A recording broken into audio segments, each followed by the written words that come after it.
Greetings, dear listeners. This is Jonah Goldberg, host of the Remnant Podcast, brought to you by The Dispatch and Dispatch Media. We have a very exciting first-time guest today in the grand tradition of when everything in politics is hitting the fan, as it were. We counter-program and talk about something completely different. So today we have Ross Benesch. Is that how I pronounce it? Yep, Benesch. Benesch. So like the heroic Czech president and not like Elaine from Seinfeld. Exactly. I'm sure you run into that problem, mispronunciation, a lot. Yeah, it's all right, though. Of the world's problems, it's pretty low on the list. Yeah, for sure. Ross is a journalist and market research analyst. He's written for a whole bunch of places, from Mental Floss, Esquire, the Wall Street Journal, Smithsonian, yada, yada, yada, all the excellent bylines. He is also the author of his fourth book, recently published, 1999, The Year Low Culture Conquered America and Kickstarted Our Bizarre Times. Ross, thank you for coming on the Remnant. Hey, it's great to be here. So as a first-timer, you may not know this, but the tradition on this podcast is that the first question for all book authors is the question I always want to get when I'm on book tour. What's your book about? So what's your book about? Well, it's just about how all the trashy entertainment that took off in the 90s shapes our world in all sorts of weird and unexpected ways. So give me a for instance, and just for the record, we have a strict quota on how much we're going to talk about Insane Clown Posse on this podcast. I'm down with the clowns, so yeah, I'd fill the whole hour if you let me. Yeah, I know. And the problem is, Francis Fukuyama and Neil Ferguson used up a lot of that quota already for Insane Clown Posse. So, but anyway, why don't you sort of broaden out the thesis a little bit about what some examples of what you mean by how the trash culture or low culture took over? Well, the most obvious example is that we're running a White House right now that runs a lot like the Jerry Springer television show of a daytime talk. Reality TV is certainly everywhere as well. Pro wrestling kayfabe that was really popular in the 90s is kind of circulating all around our society whenever a corporation or a political group sells you a bullshit story that you have to suspend your disbelief to believe. Insane Clown Posse, I find that they do a very good job of projecting an outsider status and getting a small group of people to buy in with intense religious loyalty, not unlike what you see some religious groups do, not what like you see some Trump fanatics do.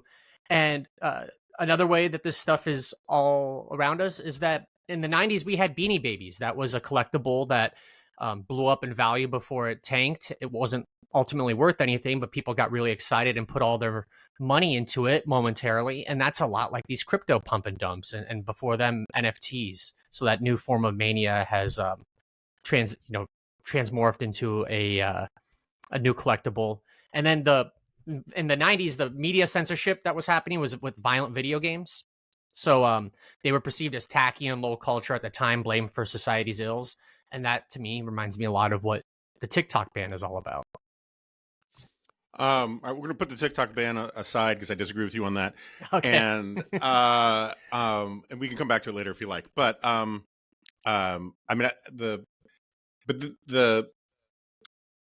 freak out about video games, the kayfabe stuff, all that, I basically agree with you. But just so we can sort of refine the thesis a little bit, your argument isn't that it wasn't until the 1990s we had subcultures, right? Because no, not at all.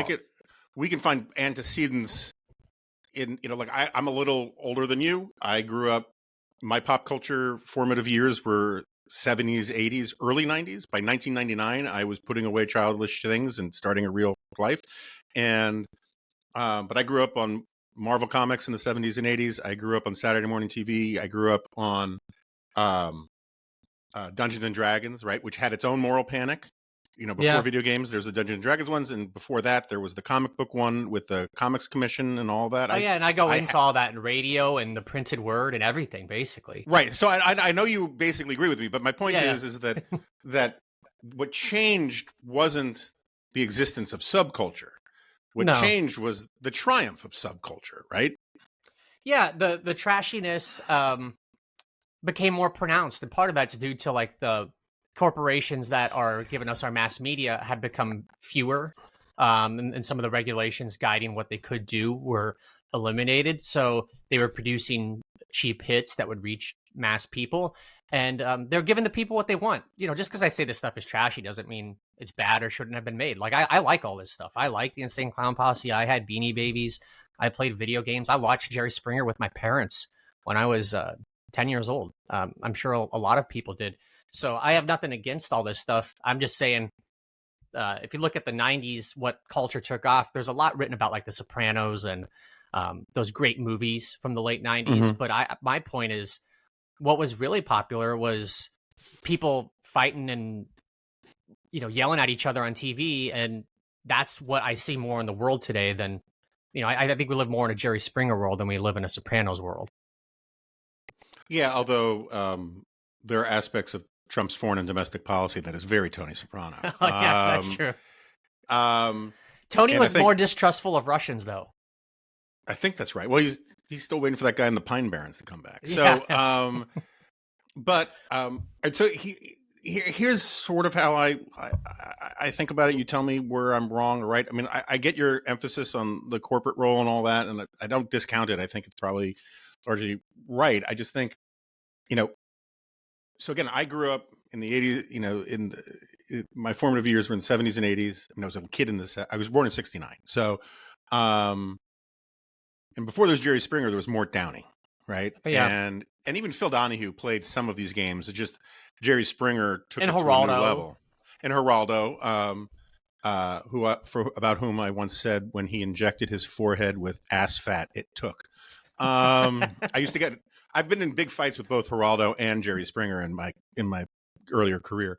But Jerry Springer actually, when he was going to run for governor, took out an ad citing me as the Beltway elitist that didn't want people like him in Washington, which I thought was kind of fun.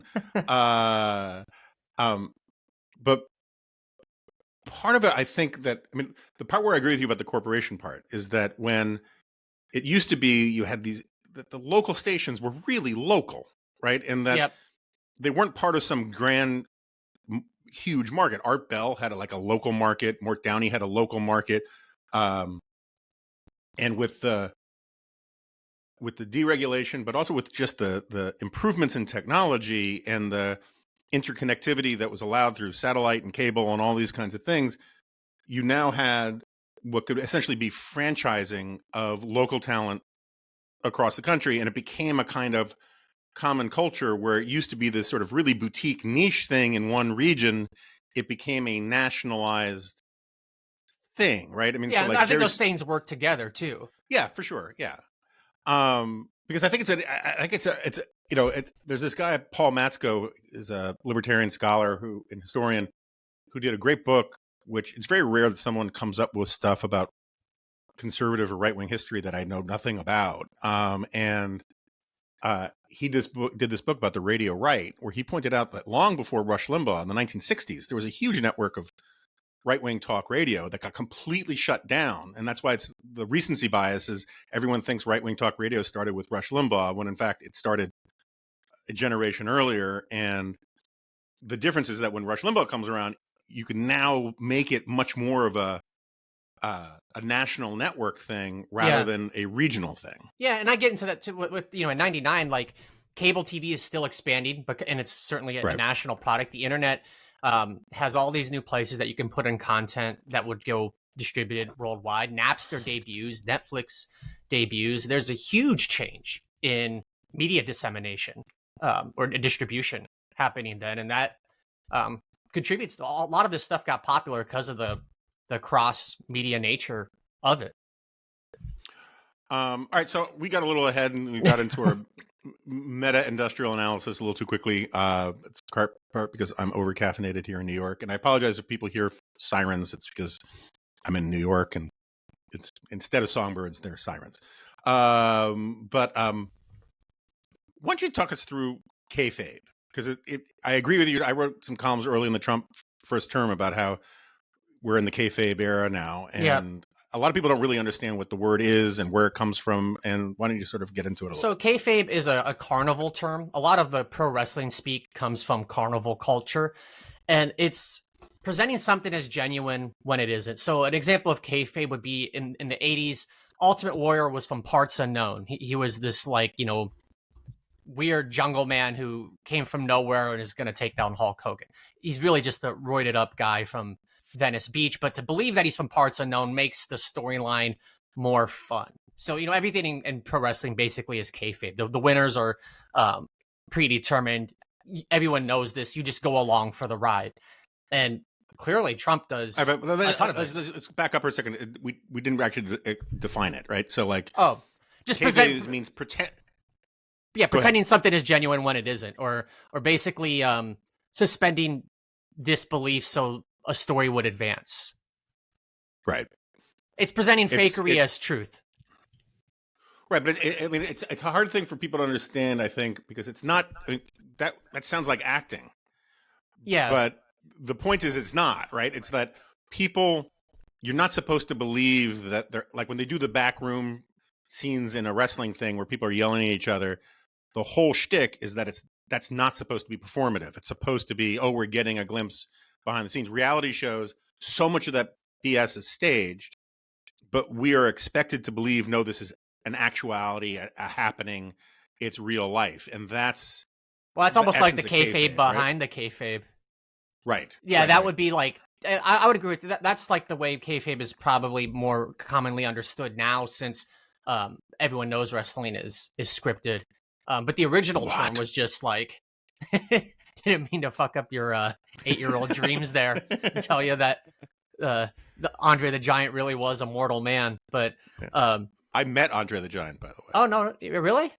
On a 6th grade class trip to Boston, he was staying in the same hotel and shook his hand, and it was like the hand of a G.I. Joe doll shaking a professional catcher's mitt. I mean, it was just like my hand was just lost inside of this monster. Yeah, I've seen a picture of him drinking like a mug of beer, and it looks like he has a toy in his hand. And it's like a mug. Just an enormous human being. Anyway, I'm sorry. Go on.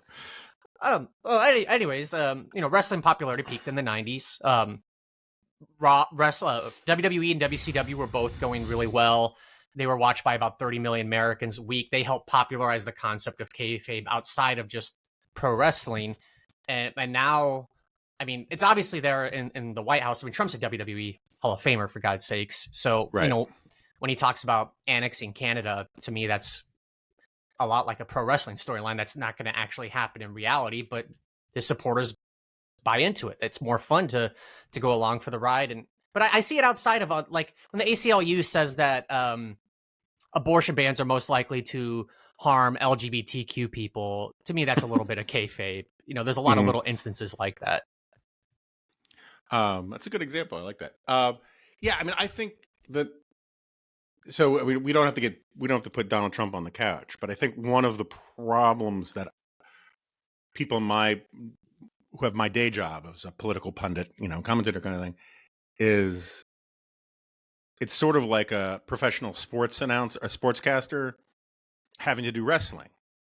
It feels like it's part of your job to describe everything, but the reality is like you can't actually talk about stats as actual signifiers of merit or anything like that, right? Yeah. And it's just a different thing. And what makes it even more complicated is I think Trump,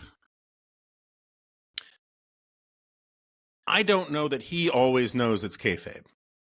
Because he is one of these guys, he comes from this Norman Vincent Peale tradition of self-actualization, right? When he was asked in a deposition what his net worth was, he said, it depends how I feel on any given day. He's one of these guys, the old Italian line is, the truest things are said in jest. And so I think he says a lot of the things that he can fall back on and say, I was just joking, right? That's just a joke. I don't think I'm better than George Washington, but he keeps making the joke. And what he wants to do is sort of soften the ground with kayfabe to then make kayfabe reality. And there's always been some of that in politics, but the degree to which Trump does it is something that's very difficult. It makes him very slippery to talk about as a normal character in politics because he's not a normal character. Yeah, he's not a normal character. and he embodies all this kind of crazy, trashy stuff from the 90s. I mean, the kayfabe is just one aspect of it. The way he fires people and argues with them. I mean, it's a lot like Jerry Springer. It's a lot like that Real It's like Housewives of Atlanta. You know. Well, it comes from The Apprentice. You know, it comes from an actual reality show, right? Which has it's part of the long line of those shows. Yeah, that's true. That's true. You know, he does other things that are not just. There's small things he does that are very kayfabe like. Just to give you a little example, when about a year and a half ago, Biden was given a speech. I think the speech was about Trump, and they released this photo of Trump on his plane watching a TV of Biden giving the speech, and he's like mean mugging, like just like looking real pissed at the camera. And if you watch pro wrestling, that's exactly what they would do when someone was cutting a promo about their opponent. So like if Shawn Michaels was in the ring saying that Bret Hart's a terrible guy, they would always cut back and like Bret Hart's just looking at a monitor all pissed off watching Shawn Michaels going back and forth. Trump does all these little things like that are taken straight from WWF Raw in the 90s. Yeah, no, that's a good point. I hadn't thought about that one. All right, so where do you think, in terms of pop culture these days, that we are most indebted to this sort of transformational moment of the triumph of low culture in the 1990s? Like, where does it manifest itself the most? Oh gosh, that's a great question, because I'm often looking at how the pop cultures manifest in broader society, but where in pop culture does it manifest the most? I would say all these influencers are the heirs of the reality shows that took off in the 90s. They kind of have the same stylings, the same type of production quality. They get people to get really into their feuds, even though their feuds are probably choreographed. And it's reaching young people. The reality TV in the 90s, part of the reason it took off is it was the new thing among the youth, like with Real World especially. Then it grew up and got, you know, a bigger audience with like Survivor and Big Brother, but it was really a youth thing. And I see some of the influencers that may drive me crazy, make me feel like an old person, are doing the same shit that the reality stars did in the 90s, and they're so popular. I think we underestimate their popularity, especially if you talk to anyone under 20. That's their celebrity. Yeah. No, I have to ask my daughter all the time when I just heard about somebody. I have to ask my daughter, who's 20, just turned 22. I was like, who are these people? And she gives me chapter and verse, because I don't go on TikTok. I'm not really an Instagram guy. I'm on Twitter for work reasons, but it's a fecal stained hellscape. Well, that's the concept of being famous for you're famous for being famous is like so much more prevalent now than when that was first thrown out in the 90s. Right. Well, but I want to say it was Art Linkletter, but it was somebody like that who originally became, again, I don't think it was Art Linkletter, so I don't want to be unfair to him, and I'm not going to Google in real time to figure out who it was.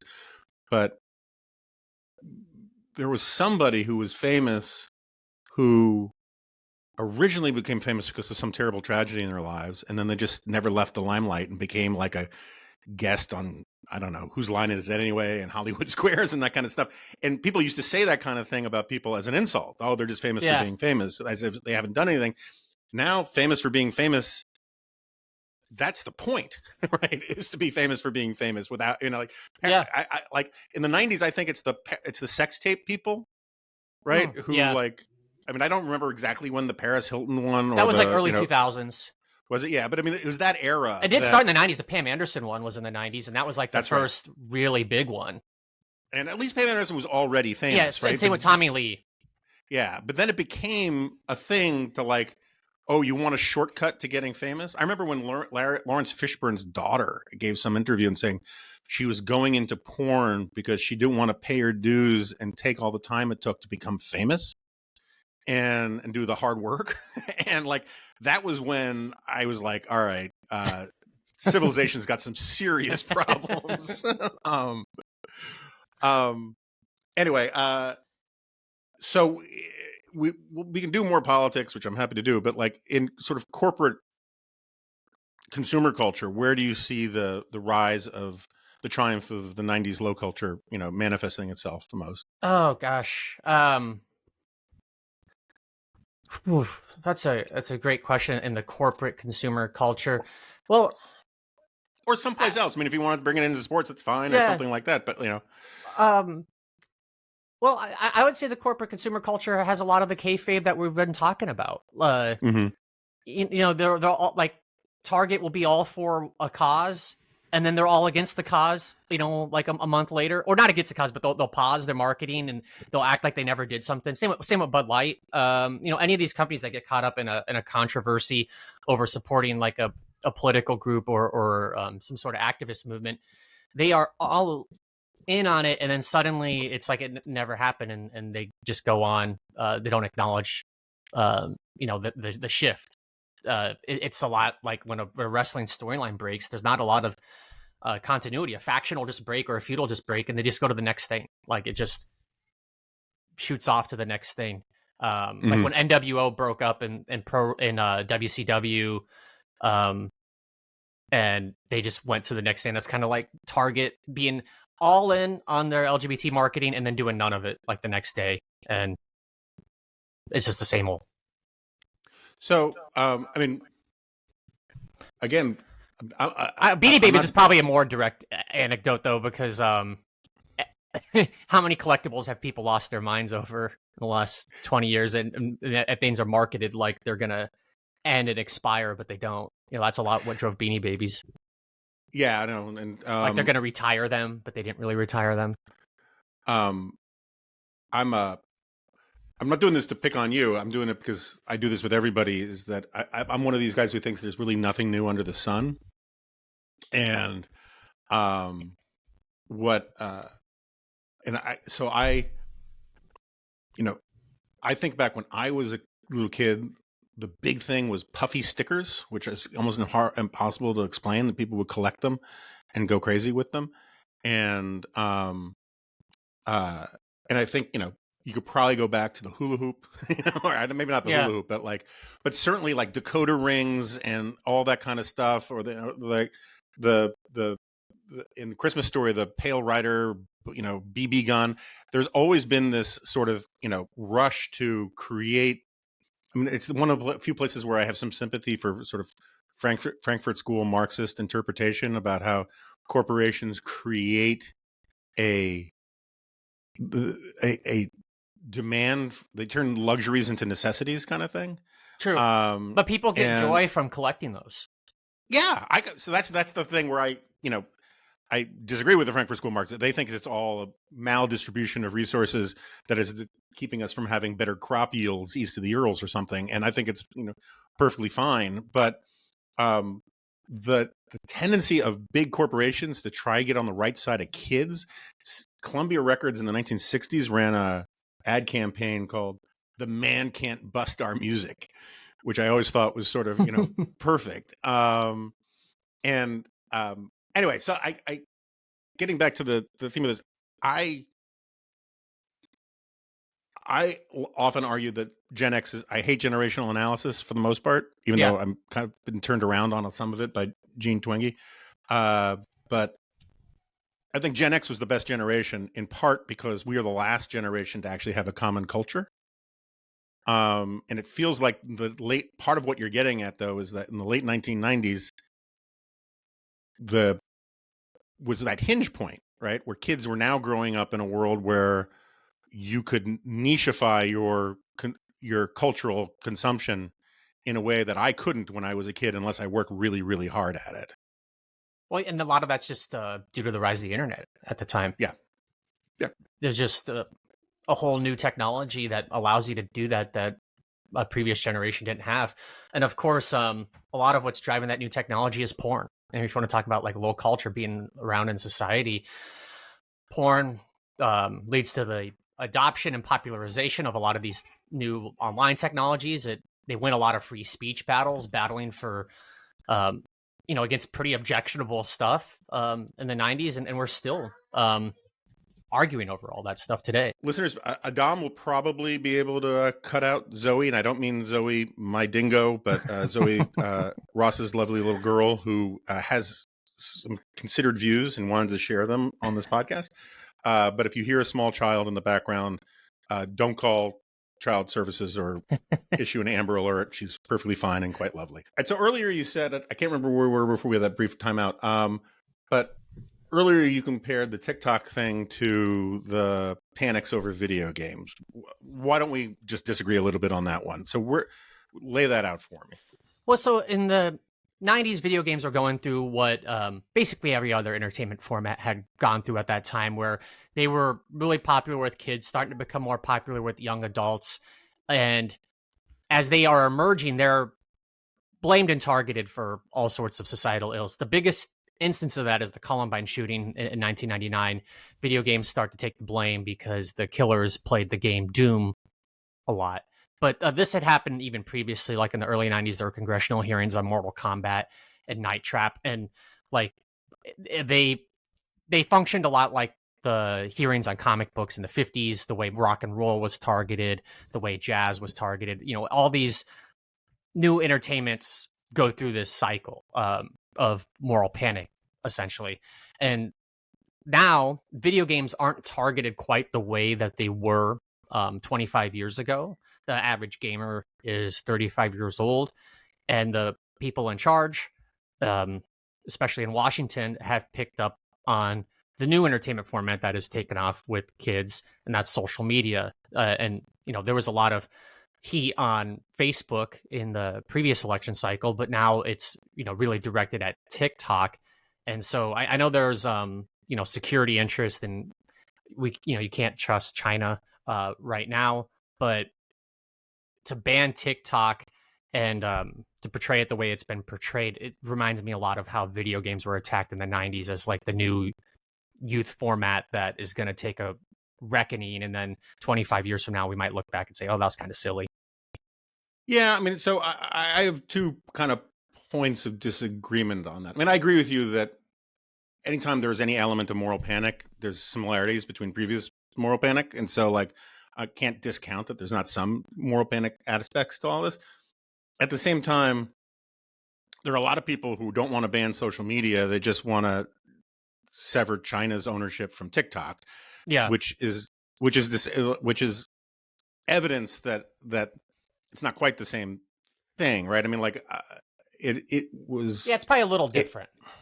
It was and is illegal for foreign governments to own television stations, and if social media is the new TV, right? If it's the new mode of communication, something like 20% of American people get their news from TikTok or social media or whatever. Then it doesn't seem to me like that much of a deviation from the past to say, okay, a hostile power can't own a major communication platform in the United States, particularly one that collects data. It's not like WPIX in New York or whatever it was scooping up all of your location and consumer data everywhere you went. It seems all the more valuable commodification of the consumer. But I'm a little more sympathetic to Jonathan. I'm more sympathetic, I think, than you are to Jonathan Haidt's stuff about what all of these apps are doing to young people. And I've seen it a little bit with my own daughter and her friends. I think the data it's not completely all on one side, to be sure. I got friends who are very much against all of this stuff who make good arguments, but like, it doesn't strike me the same way as like the Tipper Gore stuff about obscene lyrics or the stuff about video games or Dungeons and Dragons or comic books in the 1950s. And by the way, I own Spider-Man 98, which was the first mainstream comic not to have the comic code authority on it because it showed the Green Goblin's kid, whatever his name, Harry Osborn, going through heroin withdrawal and nearly ODing. And I always thought it was very strange that you wouldn't want the message of how terrible it is to be addicted to heroin to reach the kids.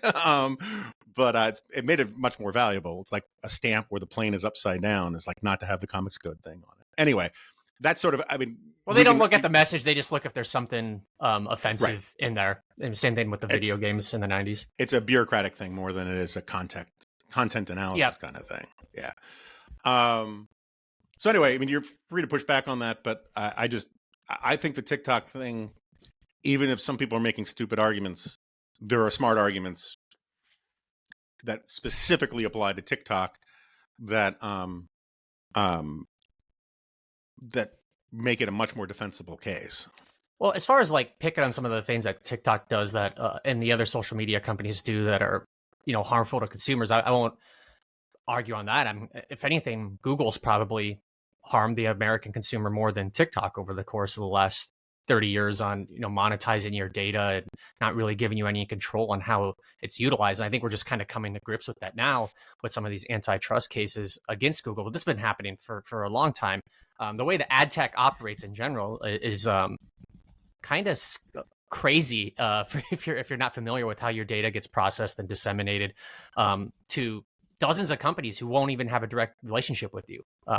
So that's a whole other issue. Now, as far as it being different, it's definitely different to a degree, but every time one of these panics happen, there's always an argument that this time is different than the last. And I'm not sure if, decade or two from now that will hold up. Yeah, you might be right. I just think that the nature of child, like I personally think age limits that you can't be, you have to wait till you're 16 or 18 to be on a lot of these social media apps, I have no problem with. There's age limits on all sorts of media for many years, so that's reasonable. And there used to be a real high price I had to pay in terms of convenience and public stigma to be able to buy Playboy when I was a kid. If I had to pay someone, right? Yeah. So increasing the transaction costs for some of these things is fine with me. It's like, you have a very little girl. But like, I have a grown human being, and she was perfectly aged to hit the brunt of a lot of this stuff before we realized the excesses and the problems. And now the rule is like, don't get something with a screen and an internet connection for your kid unless you're comfortable that that's the age you want them to see porn. And I think that's different, right? I mean, I just think that is different than the issues that I faced when I was, a teenager, and that people faced. And like, technology is the thing that changes lived experience more than ideas or events. And I think it's and that's one of the reasons why the period that you cite, I think, was really in many ways a function of changing technology. Oh yeah, more than anything else. Yeah, a lot of the. I mean, just to give you an example on trash spreading due to changing technology. So in the late 90s, there was a murder on the Jenny Jones show. That they brought in a guest where they were going to reveal a secret crush, and it turned out the secret crush was another guy. And a few days later, one guest murdered the guy. It was like a really homophobic, terrible tragedy. This guy was killed. But where I'm going with this is that the show was sued, and they lost initially in court. It was on Court TV, and they were suing Warner Brothers, the distributor of the Jenny Jones show, for creating this ambush and basically leading to the murder of this guy. Now, it would ultimately be overturned, but the reason I say the media distribution made this a big story is in '99, when this court case happened, you're arguing about the Jenny Jones show, which is owned by Warner, on Court TV, which is owned by Warner and is a relatively new cable station. And then a lot of the coverage of it is internet coverage of this saga and people following it. And those, biggest news source following it was CNN, also owned by Warner. So due to changes in, technology, Warner was able to have a TV show, a cable station, and a news website all cover this same tragedy, and they have different responsibility in each part of the company, but the story blows up because it's everywhere. Like it's on the news, it's online, it's on cable, and it's all from one company. So that's like the media deregulation combined with the media distribution technology changes, leading to like a trashy story becoming a phenomenon that would have been harder to do if the internet wasn't around, if cable was more restricted, and there weren't all these ownership restrictions that were cut down. I'm not saying those things should happen. I'm just saying this is like one weird outgrowth of those two trends converging: deregulation and new technology. Yeah, I mean, I've said for years. I mean, you mentioned porn before, but the two great tip of the spear adopters of new communications technology have always been pornographers and right wingers. And the rise of direct mail marketing was pioneered by right wingers. Um, right wingers went into talk radio. Right wingers like went into VHS distribution and then DVD distribution stuff in all sorts of different ways. And the reason for it was that there were gatekeepers in the mainstream media, and they obviously kept out pornographers for all the obvious reasons. Yeah. But they also kind of kept out conservatives because the gatekeepers tended to be left of center. And then there were right-wing gatekeepers like William F. Buckley, who, like, if William F. Buckley didn't say, if William F. Buckley said you were a crackpot, it's not like you're going to get an op-ed in the New York Times or you're going to get on Firing Line or Meet the Press or any of these kinds of things. And I think today's political moment on the right, reason why there are all these gargoyles and jackwads and banshees running loose is that the gatekeepers now have no power to gatekeep, and you can go straight out. It's basically a lot of the right-wing influencers might as well be the equivalent of OnlyFans models in the sense that they can just sidestep any institutional gatekeeping and just give pure BS fan service and tell people what they want to hear. And it's a very similar phenomenon. Hopefully, they're not all gonna get fired from their day jobs when they're outed as a right-wing influencer. I'm thinking of the OnlyFans people who lost their jobs as teachers and Taco Bell workers and all sorts of crazy stuff. Well, I don't necessarily want you fire the Taco Bell worker, but the teacher thing, certain things you should not be doing if you're teaching kids if you don't want to piss off parents. Oh yeah. There's a wide range of OnlyFans models who have articles in the New York Post for getting fired for their day jobs for being OnlyFans models. And for my listeners who don't know what OnlyFans models are, God bless. I'm not going to explain them to you here. I find it fascinating when porn is so free.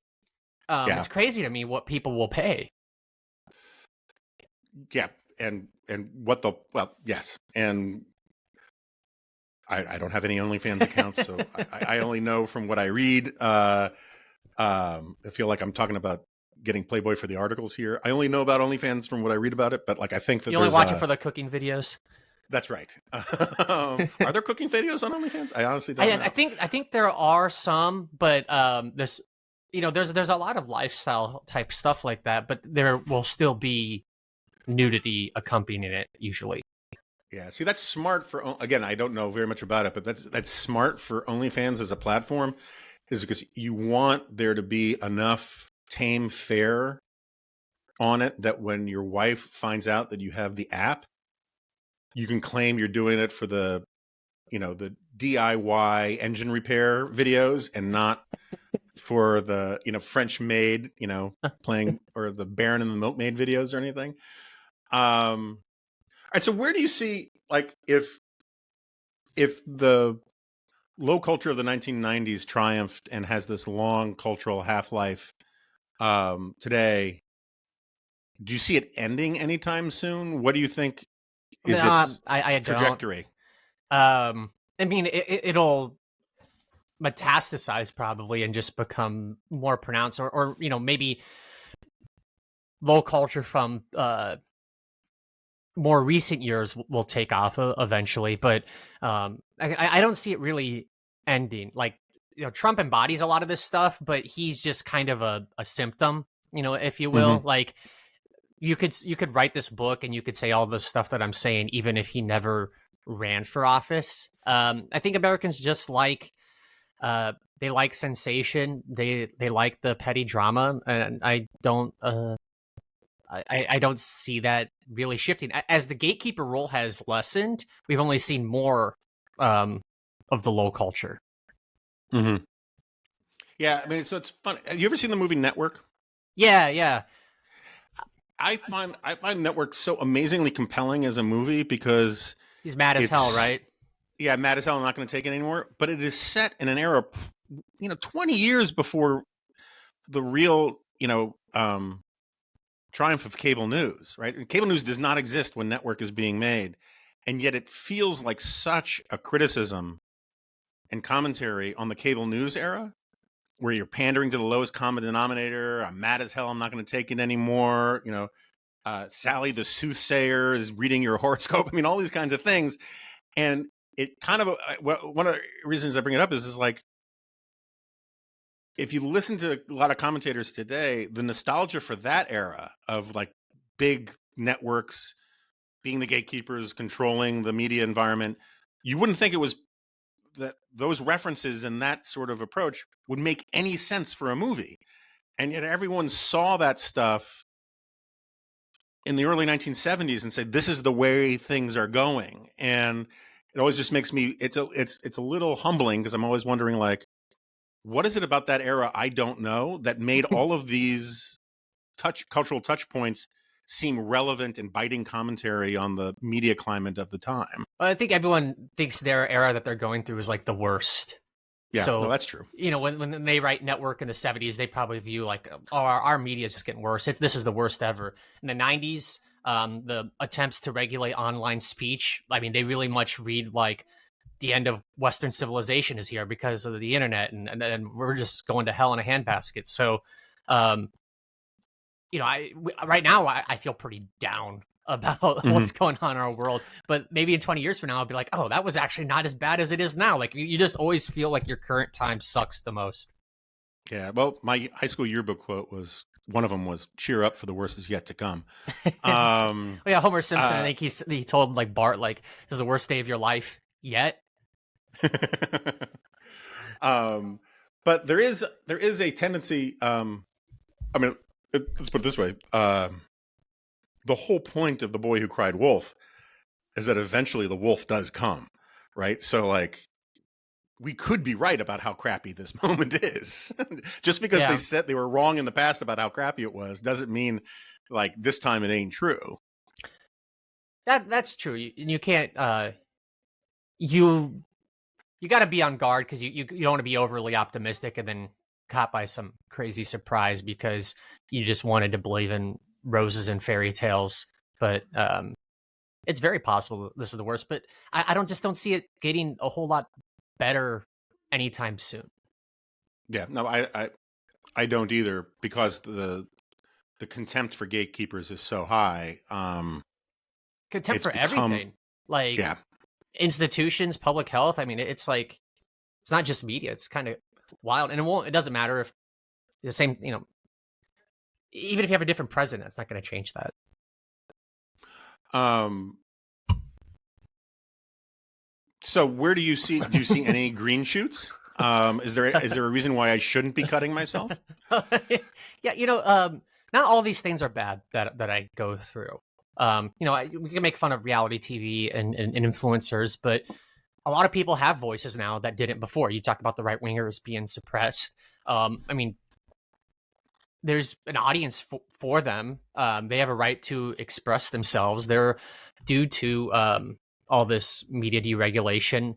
There is programming available to any interest that people have. I think that's a win for consumers. And if you want to express yourself or have your editorial heard, you have an outlet for that. In the past, you probably would have been shut out. So I think there are some upsides. And with to go to the Insane Clown Posse, because I don't think I've hit my quota yet Mm-hmm. on airtime with them. Um, You first have to explain who they were. There were a bunch of people oh, who don't know. okay. So Insane Clown Posse, a rap group that emerged in the '90s from Detroit, talking about murder and magic. They paint their faces like clowns. They have concept albums called The Dark Carnival, and they have a group of very loyal fans called the Juggalos. And I say that their ability to project an outsider status is something that's been taken up by religious groups and political leaders now, but that doesn't necessarily have to be a bad thing, because bringing outsiders together can provide meaning and community in their lives. So demanding loyalty at the pulpit can be ridiculous, but the congregation that comes together over that can actually be a powerful thing in those people's lives, whether they're juggalos or Christians or both. So I knew a little bit about Guar, which always struck me as a precursor of Insane Clown Posse, but I could have that completely wrong. Yeah, I like Guar. I've been to a few shows. I have not. But I have friends who went to all that stuff, and I had a lot of friends who were really into Kiss, which was also a subculture, sort of weird fantasy kind of thing. So you are much more fluent on music and that aspect of pop culture than that realm of pop culture than I am. So let me just sort of test something by you. I remember the real panic about NWA and a lot of the early, hip hop and rap guys from the '90s, who Oh yeah, Two Live Crew was taken to court several times.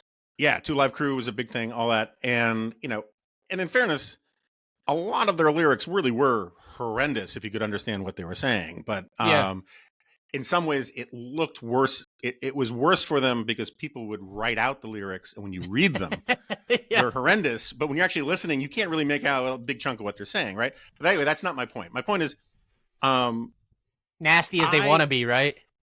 Yeah, there's a lot of anyway. We don't. This is a family podcast, okay, but one of the things I am fascinated by American culture, which I think is generally a good thing, even though there's a lot of hypocrisy in it, is the way we take transgressive and radical stuff and make it bourgeois.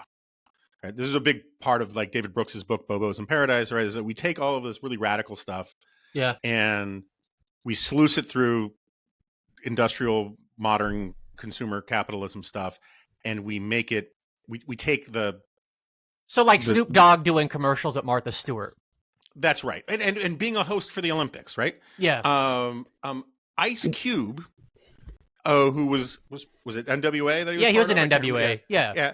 So here are these guys who are lionizing, really misogynistic and gang culture and violence and all this kind of stuff. And now he's the star of various family movies where he's trying to figure out how to get a car seat in his car and that kind of stuff, right? And you can go down a long list of these guys where it's like that. And I'll take it, right? I would rather that they're spreading that message that actually, after you have your rebellious youth, the important thing is to settle down and be a dad, right? I'm a small C conservative guy. I'm okay with that. The question I have is, how much of '90s and early 2000s or hip hop culture generally is like the Insane Clown Posse or like wrestling, where there's kayfabe, where they want you to think it's totally authentic street stuff, and clearly some of it is because rappers are have been getting shot, right? But then there's like these things, like there's that great bit in The Sopranos where the rapper pays a Italian mobster to shoot him in the ass so he can have street cred, right? And that's a way to buy the kayfabe authenticity for the audience. So the question is like, at least Insane Clown Posse, you watch Insane Clown Posse, no one's like, okay, this is real life, right? Like if this is the whole point of it is it's transgressive and divergent and boutique and niche and weird and all that. Same thing with Kiss. I mean, Insane Clown Posse fans were labeled as a gang by the FBI. Yeah. Okay. Fair. Okay. So I'm not saying it doesn't get weird. Yeah. Okay, that's fair. Right. But do you have a sense of how much the kayfabe fakery, pretending to be real stuff, we should bring to analysis of things like, because there was a lot of moral panic about rap, and there are people who think it's racist, but then again, the participants in it were, to one extent or another, playing into racist stereotypes to trigger racism. And so like I just have never had a comfort zone as a white guy named Goldberg to like wade too deep in this stuff. But like, am I wrong entirely about this? There's some element of truth to it? Well, I'm just a white guy named Benish, so not really much better than you on that front. But that's something driven by record companies often when they're Mm-hmm. if they're faking the street cred. That was a big part of the beef between Ja Rule and 50 Cent in the early 2000s, because 50 Cent was actually shot and he was saying that Ja Rule is pretending to be this street rapper when he's living like a bougie life. Now that doesn't really answer your question. I would say some of it is probably staged by a record company to sell records and make it look like they're more badass than they actually are. But the objections to the content would probably exist either way, whether it's like a Mm-hmm. guy who's living comfortably in the suburbs his whole life and he makes an album about how tough and street he is. That probably doesn't make a difference on like the kid listening to the lyrics or the parent being outraged by the kid listening to the lyrics. So I don't know if the censorship angle of it would change at all. But there's always some kayfabe in how a musical artist is presented. I mean, a lot of those like 80s hair metal bands were not as botcherous as they Yeah. were made out to be. And some of them were just like broke dudes from the Midwest who got a makeover in Los Angeles and got put on a big label and made to sound like everyone else at the time. No, that's a good point. I mean, like that. I mean, the rebel without a cause kind of vague. I mean, like I think Elvis was fairly authentically portraying him who he kind of was, but like there are a lot of imitators who give this guy a leather jacket and Yeah. and Well, it's tough make to him know seem what like really is authentic. I mean, like Post Malone, he comes out with White Iverson and now he's doing country songs. But every artist is allowed to evolve and get into new genres, even if it seems, um, you know, unauthentic or staged. yeah. See, I that's one of the things I love about America, right? Is I like the evolution, the syncretic stuff, all that kind of stuff. That's why I think like notions of cultural appropriation are such BS. Yeah. Is like culture is cultural appropriation. That's how like black people took European instruments and created the blues and jazz and all of these kinds of things, and that's great, right? And then Jews said, "Hey, that sounds cool. Let's try some of that," and that's how you make new cool stuff. So like Korean dudes making tacos, great to me. And if when black artists want to move into the country genre, that is a great American story as far as I'm Yeah, I concerned. think usually that term is overused. The only time I'm cool with it is like Pat Boone in the 50s doing watered down covers of songs by black artists and his shittier version making more money, but that's a rare exception. Today, most of the artists today getting into a new genre, who cares? Yeah, we can come up It, with fun examples of where it's bad, like Ricardo Montalban playing the Japanese crime lord on a Hawaii Five O. Not great. yeah, Or Mickey, was it Ricky Rourke, right? Oh no, Mickey Mickey Rooney. Rooney? Yeah, Mickey Rourke is not that old. Mickey Rooney, yeah. yeah. Although Mickey Rourke looks these days like he's culturally appropriating orc culture because of his weird plastic surgery problems. I mean, he looks weird these days. And I'll tell you, my friend John Podhoretz recently sent me a clip, I think from Soul Train, of I don't know what the group was. It was like the Four Tops, kind of four black Mm-hmm. guys singing "If I Were a Rich Man" in 4-part harmony, like Detroit sound style, and it's awesome. So sometimes it can work, the cultural appropriation stuff. Yeah. All right. Are there any long-held grievances, points I didn't get to, anything from the 1990s that you wanna Well, most get of my into? long-held grievances revolve around college football, and that'd be a whole different podcast. So I think I'm all good. My summation is just that we can mock trashy stuff all we want, but it shapes the world in underappreciated ways. So I think we should often study pro wrestling as much as we study Gatsby and Shakespeare. Um, I'm gonna noodle some of that. I mean, I will. I'm not sure we should study pro wrestling as much as we should study Shakespeare, at least not for the same reasons. Well, not for the same Um, reasons, but Linda yeah, I mean, McMahon like, is going to be taking over the Department of Education. We should be aware of this stuff. no, that I agree with. And Kash Patel wants a co-partnership with UFC to train FBI agents to get them in better shape. I'm serious. Really? That was like his first day meeting with all staff at the FBI was he wants to increase the physical standards and contract out training to the ultimate fighting people to get that done. Which That really is sounds like a schlocky 80s action movie, like pro fighters training law enforcement people. it does, and you know, and it just made me think because like I would watch that though if like Jean-Claude Van Damme was in it. I would watch that for sure. Yeah, I mean, but this tendency of because basically what we've been talking about a bunch, to the extent we've been talking about anything, is how fakery the peanut butter, the chocolate of fakery is getting into the peanut butter of reality in ways to create this new sort of hybrid thing because we're living, as I put it in my last book, we're all living life intermediated by screens, and so the distinction between reality and screen life is shrinking. And maybe do you remember that Arnold Schwarzenegger movie? What was it, Last Action Hero? Yeah, Last Action Hero. That's a great one. Do you remember what year that came out? Oh, it was in the 90s. I mean, probably mid 90s.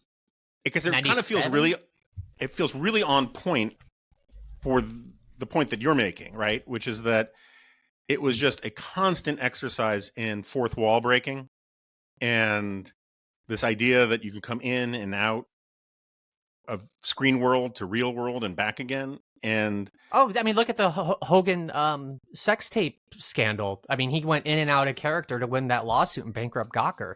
Pro wrestling became more real, and real life became more like pro wrestling.